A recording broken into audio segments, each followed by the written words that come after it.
Hello বন্ধুরা, কাশির online health YouTube চ্যানেলে আপনাদের সবাইকে জানাই স্বাগতম। আমি আপনাদের সাথে আছি কাশির।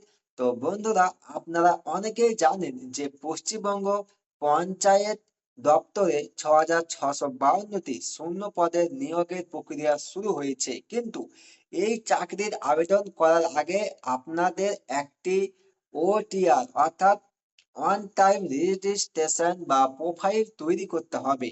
অনেকেই এই রেজিস্ট্রেশন করতে গিয়ে নানা রকম ভুল করছেন, যার ফলে ভবিষ্যতে আপনার আবেদনটি বাতিল হয়ে যেতে পারে।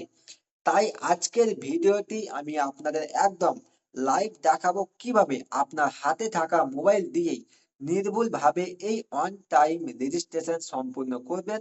ভিডিওটি একটুকু স্কিপ না করে শেষ পর্যন্ত দেখুন, কারণ একটি ছোট্ট ভুল আপনার বড় সুযোগ নষ্ট করতে পারে। তাই ভিডিওটি শুরু থেকে শেষ পর্যন্ত দেখুন। তোমরা যদি আমার চ্যানেলে নতুন হয়ে থাকো, চ্যানেলটিকে সাবস্ক্রাইব করে পাশে থাকা বেল আইকনটি অন করে দেবেন। ভিডিওটি ফেসবুক পেজটি দেখলে পেজটি ফলো করতে ভুলবেন না। চলুন ভিডিওটি শুরু করা যাক। প্রথমে দেখে নেব পোর্টাল ও রেজিস্ট্রেশন প্রক্রিয়া।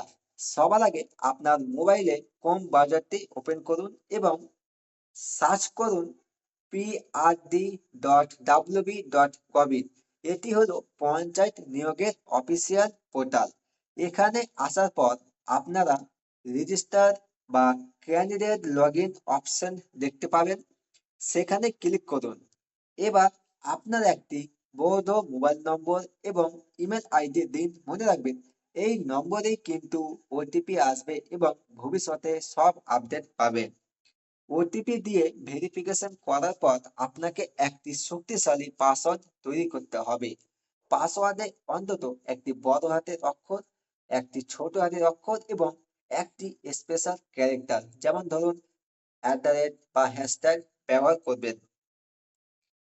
এবার প্রোফাইল এডিট ও তথ্য পূরণ। রেজিস্ট্রেশন হয়ে গেলে এবার আপনাকে আপনার প্রোফাইলটি সম্পূর্ণ করতে হবে। এখানে আপনার নাম, বাবার নাম, জন্ম তারিখ এবং ঠিকানা খুব সাবধানে পূরণ করবেন, ঠিক যেমনটা আপনার আধার কার্ড বা মাধ্যমিক সার্টিফিকেটে দেওয়া আছে। এবার শিক্ষাগত যোগ্যতা কি কি লাগছে, তো দেখুন, আপনি যদি 8 পাস হন সেই তথ্য দিন।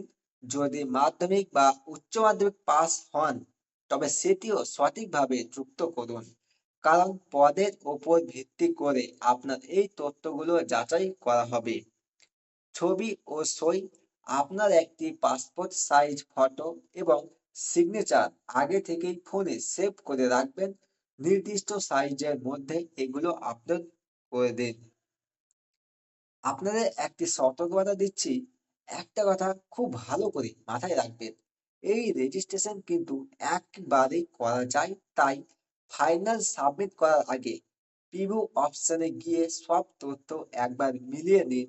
যদি কোথাও কোনো ভুল থাকে তবে এখনই ঠিক করে নিন, কারণ একবার সাবমিট হয়ে গেলে পরে সেটি এডিট করা খুব কঠিন হতে পারে। তাই আপনারা সঠিকভাবে দেখে তারপরে আপনারা সাবমিট করবেন। আশা করি এই ভিডিওটি দেখার পর আপনাদের পঞ্চায়েত নিয়োগের ওটিআর করতে আর কোনো সমস্যা হবে না। এরপরও যদি আপনাদের কোনো প্রশ্ন থাকে তবে নিচে কমেন্ট বক্সে অবশ্যই জানান। আমি প্রত্যেকের কমেন্টে উত্তর দেওয়ার চেষ্টা করব। ভিডিওটি ভালো লাগলে একটি লাইক দিন এবং আপনার বন্ধুদের সাথে শেয়ার করুন, যাতে এই চাকরির জন্য আবেদন করতে চাই।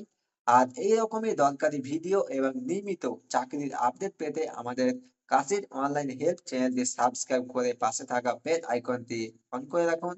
দেখা হচ্ছে পরের ভিডিওতে। সুস্থ থাকুন, ভালো থাকুন।